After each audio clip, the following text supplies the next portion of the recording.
au carré. A carré plus B carré égale C carré, on a la fameuse égalité de Pythagore. Et bien voilà, on en a fini, mais il paraît qu'Antoine aurait également une très jolie démonstration à vous soumettre. Alors je te passe la main Antoine, enfin je devrais plutôt dire, je te passe le micro.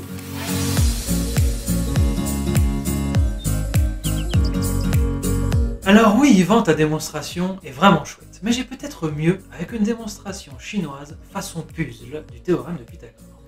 Alors vous le savez déjà, le théorème de Pythagore n'est pas de Pythagore et lui-même ne se l'est d'ailleurs jamais attribué. On en trouve trace avant Pythagore à Babylone, en Égypte ou encore en Chine.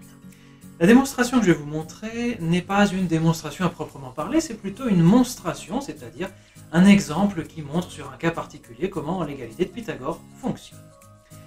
Cette méthode se trouve dans l'un des plus anciens textes mathématiques chinois, le Zubi Zhuangjing.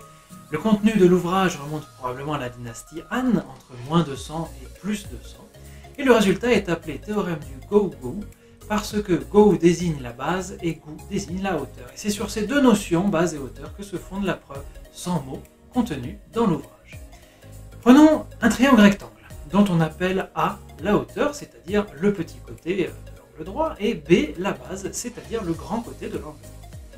On notera A en bleu et B en rouge, cela nous servira pour la suite. On commence par répliquer notre triangle de cette manière, en sorte d'avoir 4 fois le triangle de départ et un petit carré au centre des 4 triangles.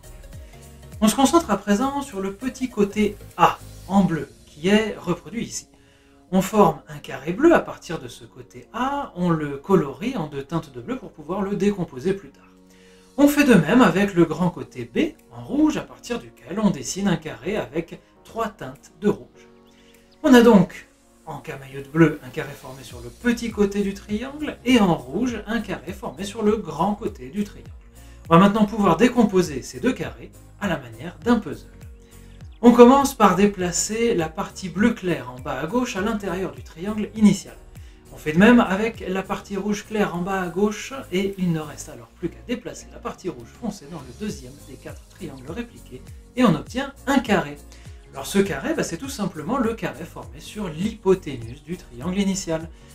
Ça montre donc que le carré formé sur le petit côté, ajouté au carré formé sur le grand côté, donne un carré formé sur l'hypoténuse.